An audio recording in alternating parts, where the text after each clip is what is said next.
Chapter 1. The Secret Within.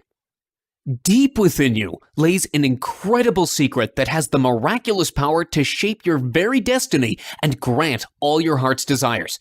Wealth, health, happiness, success, power, anything and everything you have ever desired in your life can be yours once you have full possession of this power.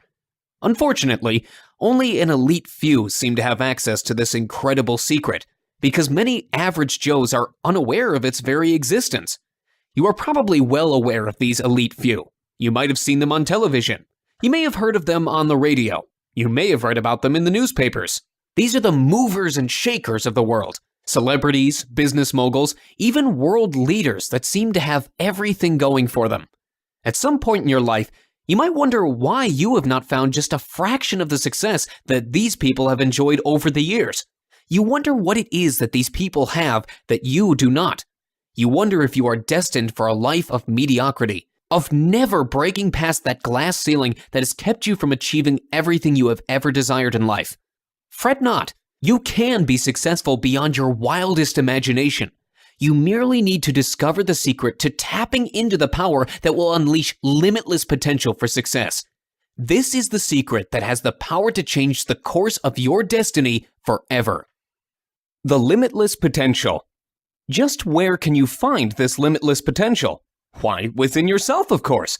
You see, your subconscious mind is a veritable source of untapped potential just waiting to be unleashed. You merely need to learn how to break through the mental barriers that have been keeping you from accessing this limitless potential. Don't worry, there is absolutely no need for you to be a genius in order for you to access the limitless potential within yourself. The techniques you are about to learn in this book are simple and concise enough for you to understand and master. Once you have a full grasp of the techniques needed to harness the power of your subconscious mind, you will have the ability to live your life with an abundance of wealth, health, happiness, success, and everything you have ever desired. It is this incredible power that sets apart the successful elite from the average Joes of the world. Possessing this power enables you to attract anything your heart desires, be that business opportunities, wealth, health, or even relationships you have only ever dreamed of. With this power, you will enjoy life as it was meant to be lived. The fundamentals. Like anything in life, before you can learn to tap into this incredible power, you must first have a clear understanding of the basic fundamentals. For example, a Formula One champion's job is simply to win every race by driving at the fastest speed possible. But before he can win races, he needs to learn the intricacies of driving at such breakneck speeds.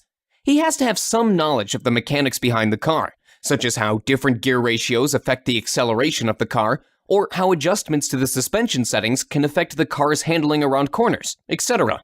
Once he has a full understanding of the theories and mechanics of his own car, he will be able to use this knowledge to improve his performance every time he goes on the racetrack. Another example that stresses the importance of fundamentals is the fact that matter expands when heated and contracts when cooled. Knowledge of this law of physics is essential for engineers, as inventions such as thermometers, railways, and bridges would not have been possible without it. Anything bound to the fundamental laws of nature rarely deviates from the natural outcomes of any circumstance. Drop a ball at waist height, and it will fall in accordance to the laws of gravity. Throw the ball up high, and it will fall in accordance to the laws of gravity. Fill a pot to the brim before the soup can boil, and you will be sure to have an overflowing pot once the soup comes to a boil, no matter the design of the pot or where the soup is boiled. This is crucial knowledge, because once you have a full grasp of the law that governs the one thing you seek to control, the better your chances of achieving your desired outcome. In a nutshell, having a clear understanding of the fundamentals that govern your subconscious mind is essential before you can access it in its entirety. Your mind is just as subject to the laws of nature as any other asset in existence, and the laws governing it are valid under all conditions. You should thus learn to work within the boundaries of these laws, instead of attempting to challenge or bend them. The level of consciousness. However, before you proceed to educate yourself in the natural laws governing your subconscious mind, it is important that we establish the terms to be used in the rest of this book. The definition of the term subconscious refers to the level of consciousness that may or may not affect our conscious behavior without us being aware of it. An example that better illustrates this would be your choice of food.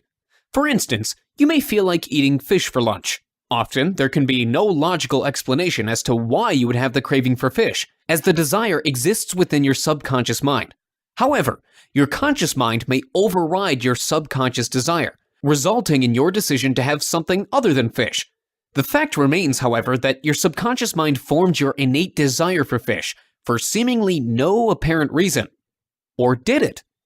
One plausible cause for the innate desire for fish could be an advertisement you might have seen prior to you having that desire. You may have had a fleeting thought about trying out the new seafood restaurant being advertised, but the core message of the advertisement may have been relegated to the back of your mind, as it may not have been as important as what you were doing at the time. The thought is stored in your subconscious mind until a point of time when your subconscious brings it up through some distantly related idea. Almost every conscious decision you make is influenced in some way, shape, or form by your subconscious mind.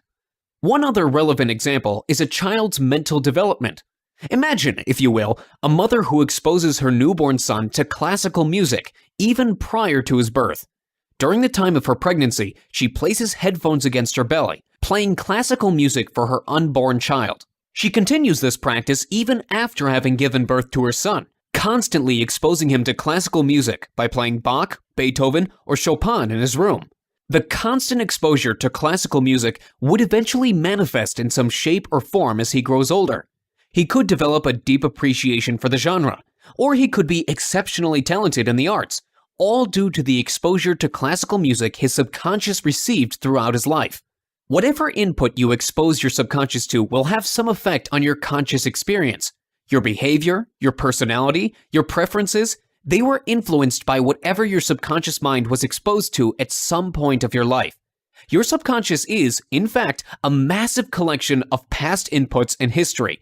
It does not merely consist of one experience, but rather it is a substantial repository of all your past experiences. If you introduce change to your experiences, you introduce change to your subconscious, and if the change is significant enough, it may alter the way you behave or react to certain situations. This is one of the laws of the subconscious mind that will always hold true. For example, if you experience a horrible auto accident, you may develop a phobia towards cars, or even roads, depending on the circumstances of your accident. The auto accident may cause you to stop driving altogether, or it may cause you to drive very cautiously for some time. This will remain true until another change is introduced to counteract the shift in your subconscious that was caused by the accident. This change could be in the form of input from a variety of sources. It could come from you, as you reassure yourself that you have driven for a number of years without incident, and that the incident was merely an oversight on your part, or that you were a victim of circumstance. You could mentally tell yourself to take the necessary precautions in the future. Reassurance could also come from your loved ones. Encouragement and support may well influence your subconscious into thinking that everything will be all right, and that you should not be held back because of just one isolated incident. This change in your behavior could be permanent, in that your driving style or habit may never be the same again, or the change could be temporary. Those who may have driven with an aggressive style might return to such reckless behavior after some time, and it won't be till another life-threatening change is introduced to their psyche that they become more cautious on the road. This is a common occurrence in a lot of cases, as the change in behavior is entirely dependent on how deeply the subconscious is programmed with specific patterns of thought. I have a friend who was once a local figure skating champion. There was a long time ago when she was invited to perform for the crowd to commemorate the opening of a new skating rink. 10 minutes before she was slated to perform, she experienced muscle cramps on her calves. She let nervousness get the better of her, and she doubted she could perform at all, much less at her best. However, in the next few minutes that followed, she made a rapid recovery, and right when she was scheduled to make her appearance, she skated on into the rink and pulled off one of her best performances ever. With the grace and finesse she displayed, no one would have believed that she had suffered an injury just minutes before her performance. So, how did she make a complete recovery in just a short period of time? After the performance, she told me that she knew instinctively that the cramp in her calves was a trivial one, and that it was her self-doubt that amplified the pain. She pulled herself together and took control of her own subconscious mind, and focused on putting on the best performance she could muster. The thought or affirmation that went through her mind had been, "I want to perform, and I am going to make it a wonderful performance." This forced all self-doubt and fear from her subconscious, and while she may not have realized it, her desire to put on the best performance she could triggered a physiological reaction that allowed her to overcome the pain of her cramped muscles, with the help of adrenaline, all thanks to her subconscious mind. Just who exactly is in charge? With the conscious and subconscious mind operating as two seemingly separate entities, who would prevail in the event of a disagreement or conflict? In the example of a family squabble, the one with the loudest voice usually wins. In the courtroom, on the other hand, the one with the most sound argument and evidence wins. Where your conscious and subconscious mind is concerned, control lies with the conscious mind. Consider your conscious mind as the chief executive officer or CEO of a large company, that company being your body. Whatever input your body receives goes through your subconscious mind, and then your conscious mind decides the next course of action to be taken. Visual information captured by the eyes is received by the subconscious mind and processed as images. Auditory information registered by the ears is similarly processed as sound by the subconscious mind. This sensory information is then communicated to your conscious mind in order for you to determine what needs to be done. For example, your eyes receive the visual information of a car in the distance speeding towards you. Your ears hear the honking of the car's horn as it nears. Your subconscious mind processes these two pieces of information it receives automatically. Then a reaction, which is based on past experiences and/or lessons taught, is triggered within your subconscious that is then relayed to your conscious mind. Your subconscious would communicate to your conscious mind, "I see the car, I hear the car, it is coming closer." And the conscious mind would make the self-preserving decision to try to avoid the oncoming collision. You wouldn't be aware of the processes involved in having this information pass through each of these layers. You wouldn't be aware of sound traveling as vibrations through the ear canal and to the eardrum. You wouldn't be aware of the electrical impulses passing through your nerves as these vibrations are interpreted as data that your brain can then analyze. You wouldn't be aware of how your retina actually receives an image that is upside down and in reverse. You wouldn't be aware of how your brain interprets this reversed image and presents the data to you in a way you are familiar with. These processes and various other natural functions of the human body all go through your subconscious mind without you being aware of any of them. Yet you perceive the world around you as it is because your subconscious mind interprets the raw data it receives and presents it to your conscious mind, so that you are able to understand what it is that you see, hear, or feel. While it may be true that certain bodily functions, such as the closing of your eyes when you lie down to rest, are often determined by your conscious mind, routine functions that do not require further instruction to ensure the smooth operation of your body are done at a subconscious level. For example, breathing is a critical bodily function, as your body requires oxygen for cellular respiration. Yet you do not have to consciously instruct your body to breathe. It comes naturally, because your subconscious is fully aware of the fact that, should you cease to breathe for longer than necessary, all bodily functions will cease.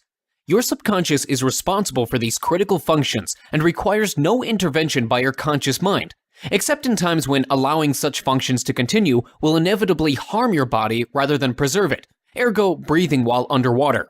So, we've discussed the fundamentals of both the conscious and subconscious mind. But how exactly do they work in tandem? Read on and learn the fascinating truth in the next chapter.